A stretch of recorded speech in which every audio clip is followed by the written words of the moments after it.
তারা লড়াই করেননি। তাদের এই লড়াই ছিল আপামর জনগণের মুক্তির জন্য। তৎকালীন পূর্ব পাকিস্তানের জনসংখ্যা ছিল 7.5 কোটি। এই 7.5 কোটি মানুষের মুক্তির জন্য তারা লড়াই করে জীবন দিয়েছেন। কিন্তু পরবর্তী পর্যায়ে শাসন ক্ষমতা যারা হাতে নিয়েছিলেন, তাদের থেকে শুরু করে 24 সালের 5 আগস্ট পর্যন্ত পর্যায়ক্রমে যারা দেশ শাসন করেছেন, কেউ জনগণের উপর সুবিচার করে নাই। কোন সরকার মুখে হাত দিয়ে বলতে পারবে না যে তারা দুর্নীতি থেকে মুক্ত ছিল। কেউ করেছে কম, কেউ করেছে বেশি, এবং দুর্নীতির বিভিন্ন লকব বিভিন্ন জনের আছে। আল্লাহর মেহেরবানি আমরা কখনো এককভাবে অথবা সংখ্যাগরিষ্ঠ প্রতিনিধিত্ব নিয়ে আমরা দেশ শাসনের সুযোগ পাই নাই। 2001 থেকে 6 আমাদের 2 জন শীর্ষ দায়িত্বশীল 3টা মন্ত্রণালয়ের দায়িত্ব পালন করেছেন তখনকার জোট সরকারের সময়। সেই সময়ের দুর্নীতিতে এই দেশের পরিচয় কি ছিল এটা আমার বলার দরকার নাই, কিন্তু এই 2 জন মন্ত্রীর 20টা আঙ্গুল ছিল সম্পূর্ণ স্বচ্ছ এবং পরিচ্ছন্ন। কেউ দূরবীন দিয়েও তাদের মন্ত্রণালয়ে তাদের দায়িত্ব পালনকালীন সময়ে কোনো দুর্নীতি আবিষ্কার করতে পারে নাই, আজও পারে নাই।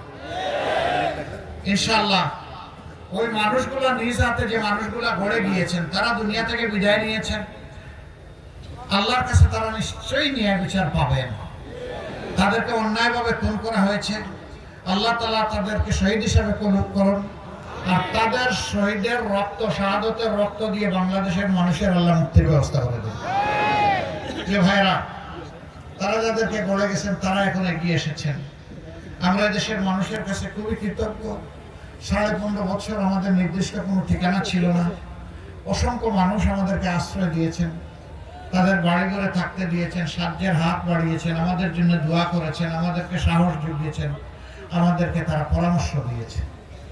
কারো বাড়িতে আমাদেরকে একটুখানি আশ্রয় দেওয়ার মানে ছিল তার জীবন সম্পদ এবং ইজ্জতের ঝুঁকি নেওয়া। আমরা তাদের কাছে দারুণভাবে ঋণী। কোনো শক্তি নাই তাদের এই ঋণ পরিশোধ করা।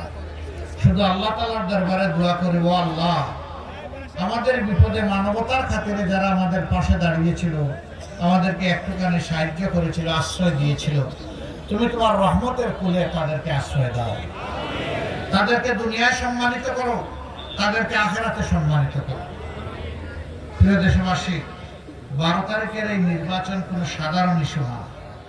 এ জাতির টার্নিং পয়েন্ট, জাতিকে বদলে দেওয়ার জায়গা বা বাঁক। আপনারা কি চান 54 বছরের বস্তা পচা সেই শাসন ব্যবস্থা আবার ফিরে আসুক? তাহলে সেদিন জেগে উঠতে হবে। গোটা মাগুরাবাসীকে সাথে নিয়েই দেশবাসীর মতো আপনাদেরকে জেগে উঠতে হবে।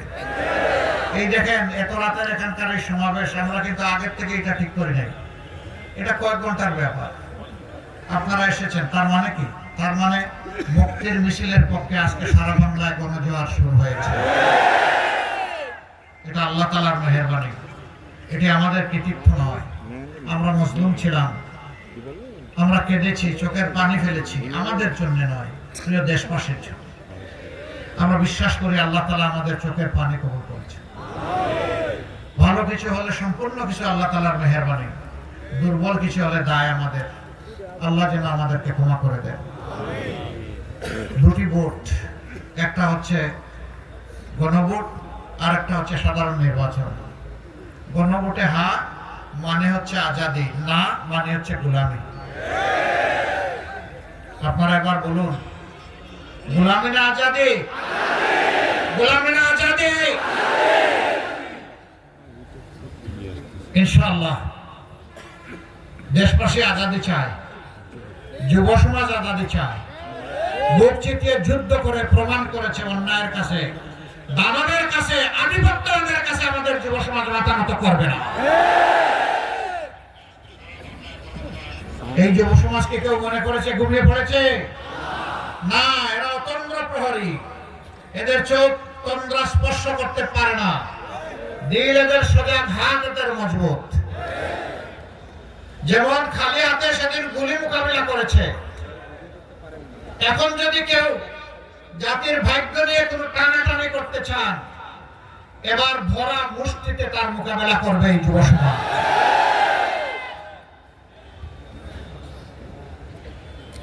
প্রিয় ভাই ও বোনেরা, এই দেশটি একটি অনিরাপদ জনপদে